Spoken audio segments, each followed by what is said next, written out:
La histórica prisión de Alcatraz, localizada en una isla solitaria de la bahía de San Francisco, fue en su momento de la historia la cárcel más infranqueable del mundo. Ahí estuvieron presidiarios legendarios como el famoso mafioso Al Capone. Albergó a convictos desde la Guerra Civil estadounidense, pero no fue hasta 1934, en plena guerra contra el crimen organizado, que fue bautizado como la prisión más segura del mundo. En esa década, Alcatraz ya era un lugar prohibido, rodeada por las ásperas y frías aguas del Océano Pacífico. Fue rediseñada, eso incluyó barras de hierro más duras, unas cuantas torres de vigilancia mejor ubicadas y reglas mucho más estrictas, que incluían una docena de inspecciones diarias. Escapar se antojaba prácticamente imposible. Un total de 36 hombres intentaron huir en 14 planes de fuga.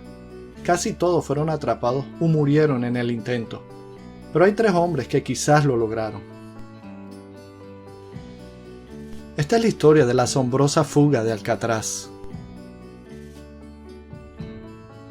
Ubicada en las frías aguas de la bahía de San Francisco, la Penitenciaría Federal de Alcatraz fue una de las prisiones más famosas del planeta. Esta fortaleza de máxima seguridad se había convertido en el sitio donde las fuerzas de seguridad de Estados Unidos destinaban a los criminales más peligrosos. Debido a su ubicación, Alcatraz mantenía a los presos en total aislamiento.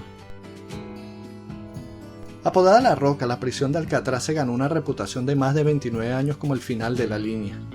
Desde su diseño hasta su severo régimen de guardias, pasando por su entorno geográfico. Este era un lugar del que se sabía que ningún recluso volvería, y muchos de ellos lo descubrían a través del camino difícil. En Alcatraz no faltaron las sombrías estadísticas de quienes intentaron escapar y fracasaron.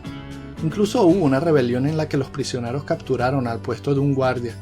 Esto requirió la intervención de los infantes de marina de Estados Unidos. Lógicamente, los guardias se habían convencido de que Alcatraz era invencible y que cualquier fuga significaría un fracaso para quien lo intentara. Pero hubo un caso diferente.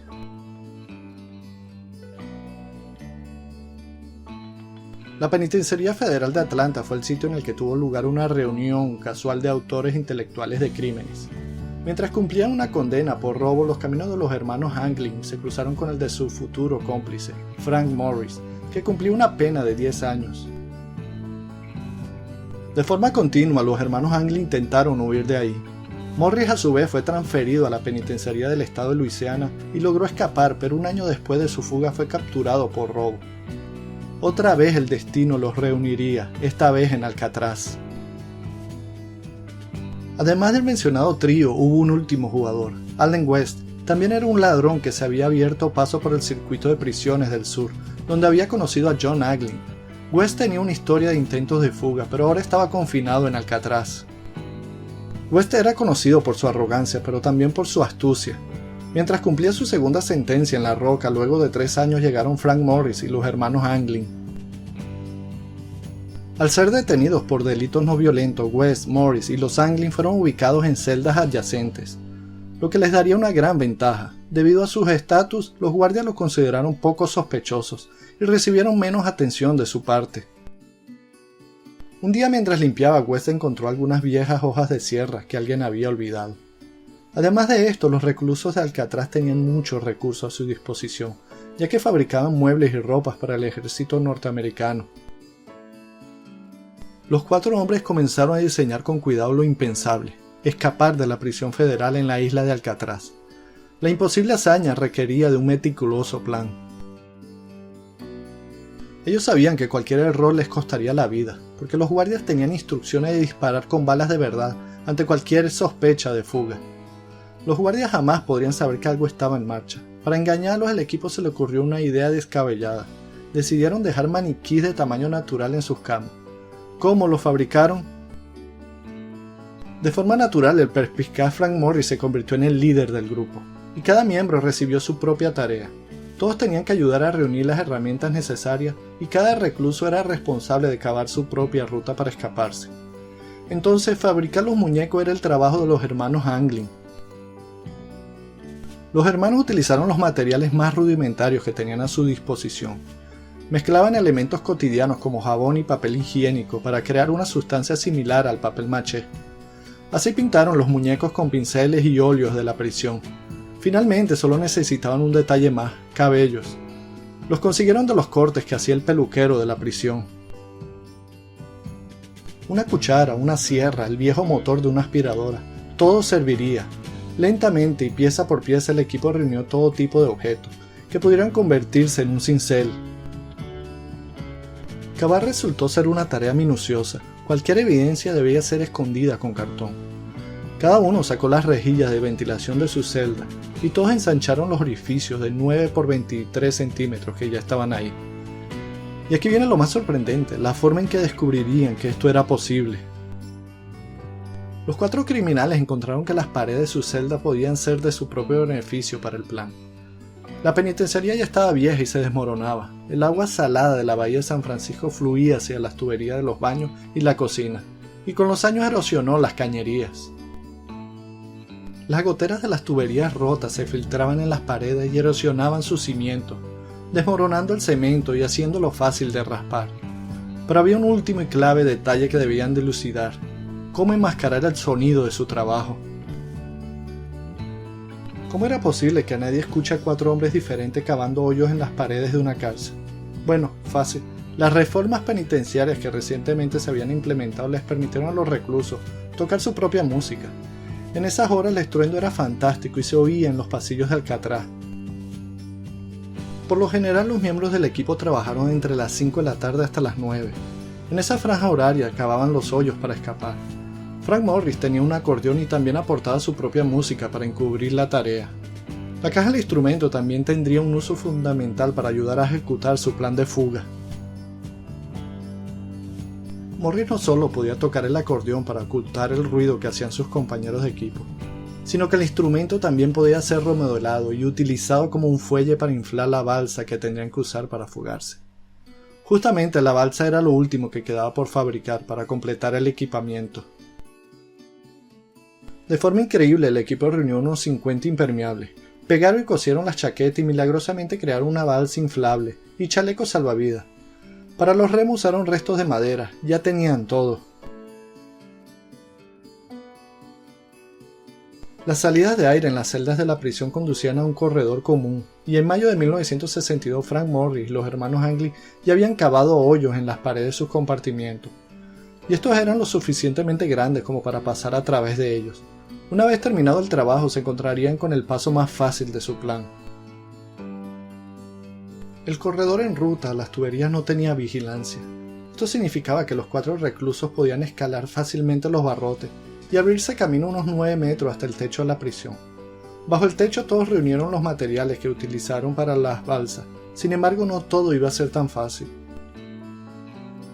Si bien el corredor de la prisión estaba fuera de la vista de los guardias, la azotea estaba forrada con ejes que conducían al interior de la cárcel. Desafortunadamente para los 4 criminales casi todos estos ejes habían sido cementados y cerrados. Al parecer estaban atrapados, pero con desesperación seguían empujando las aberturas de los ejes con una llave para ver si alguno de ellos cedía. Solo bastaría una tapa suelta. Después de una búsqueda frenética la encontraron. El plan estaba completo. Todos ya tenían hasta el último detalle del equipamiento, desde las cejas en las caras de los maniquí hasta los remos. La ruta de fuga estaba lista, solo restaba esperar a que Allen West terminara de cavar su hoyo. La noche del 11 de junio de 1962, cuando se apagaron las luces en la isla de Alcatraz, Allen West le indicó al equipo que había terminado de cavar. Era la hora de escapar. Los hermanos Anglin y Frank Morris se apresuraron a atravesar sus vías de escape, pero West no pudo hacerlo. Él había cometido un error fatal. Había alisado el concreto alrededor de su ventilación con cemento y este se había endurecido. Estaba atrapado. Morris trató de ayudarlo, pero fue en vano. En poco tiempo el equipo se dio cuenta de que no podría ayudar a Allen West a escapar. No podían permitir que sus inconvenientes pusieran en peligro la única oportunidad de libertad que tenían. Con la balsa y los chalecos en la mano se decidieron a completar su misión dejando a West atrás. El trío fugitivo tuvo que cruzar al menos 30 metros de techo. Luego se deslizaron hasta el suelo a lo largo de 15 metros de tubería. Se escabulleron de los guardias y llegaron hasta la brumosa orilla. Una vez ahí inflaron las balsas y los chalecos. y partieron alrededor de las 11:30 de la noche. Jamás volverían a ser vistos de nuevo. La mañana siguiente los guardias hicieron el descubrimiento.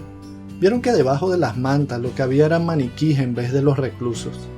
A partir de ese momento comenzaron las búsquedas de los fugitivos que habían desaparecido de la fortaleza de máxima seguridad de Estados Unidos.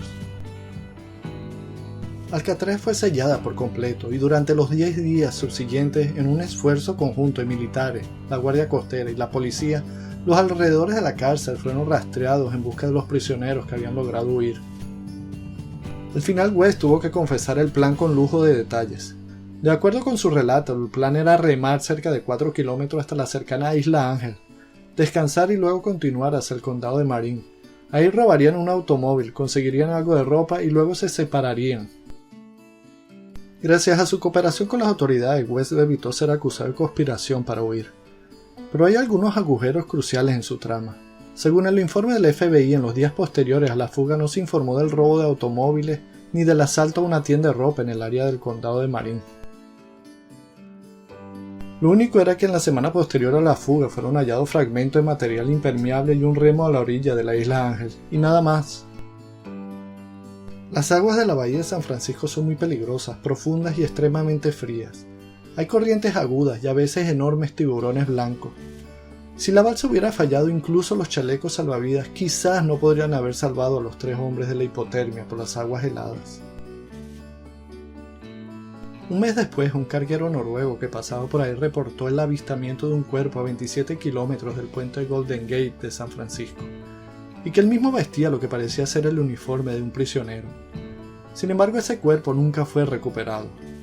El 31 de diciembre de 1979, el FBI cerraría el caso.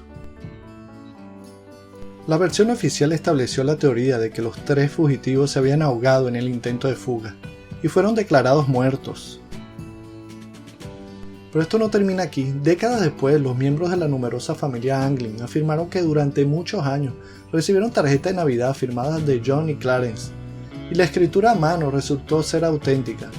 Sin embargo, las tarjetas no tenían fechas. Un rumor instalado durante décadas indicaba que los hermanos Anglin se habían mudado a Brasil. Esa teoría ganó adeptos cuando apareció una foto de los 2 hermanos, tomada supuestamente por un amigo de la familia cerca de su granja brasileña. Según expertos forenses, a pesar de los lentes que usaban, era probable que fueran ellos. Pero en el año 2003 una carta misteriosa llegó al Departamento de Policía de San Francisco, y rápidamente el caso se volvió sensación en las noticias. Si el texto críptico se aceptase como real, entonces ofrecería un nuevo y desconcertante giro de los acontecimientos. John Anglin, su supuesto autor, afirmó que estuvo viviendo en Dakota del Norte. También explicó qué ocurrió con sus 2 cómplices, Frank Lee Morris y Clarence Anglin. Frank murió en octubre de 2008, su tumba se encuentra en Argentina con otro nombre, y mi hermano en 2011. Pero esto no acabó ahí, John propuso un trato. Anglin aseguró que estaba viviendo en el sur de California, y agregó que estaba muy enfermo de cáncer y que necesitaba ayuda, incluso con el costo de volver a prisión. Desesperado por conseguir ayuda, Anglin propuso lo siguiente: si anuncian en la TV que me prometen llevar a la cárcel por no más de un año y recibir atención médica, les responderé para indicarles exactamente dónde me encuentro. Esto no es una broma. La carta fue escaneada en busca de huellas dactilares. Su texto fue comparado con muestra de escritura a mano de los 3 fugitivos de Alcatraz. Ningún resultado fue concluyente. En el año 2014, los programadores holandeses presentaron algo increíble que contradecía la teoría del FBI, que todos murieron ahogados. Ellos construyeron un modelo digital para estudiar las corrientes de agua en la bahía de San Francisco que rodeaban Alcatraz y lanzaron una balsa virtual hacia el norte cada media hora entre las 10 horas de la noche y las 4 de la madrugada. Y vaya que encontraron algo. Si el trío se hubiera escapado antes de las 11 horas de la noche, habrían sido arrastrados al mar.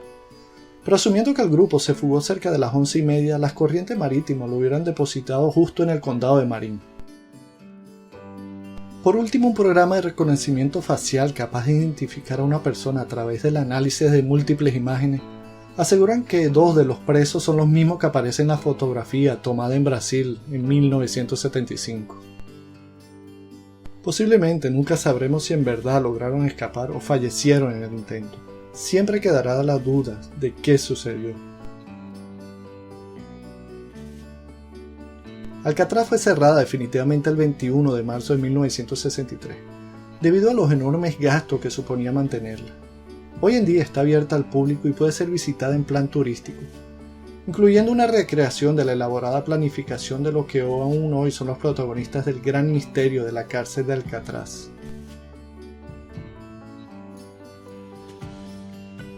En el año 1979 es estrenada la película llamada La fuga de Alcatraz, protagonizada por Clint Eastwood y dirigida por Don Siegel.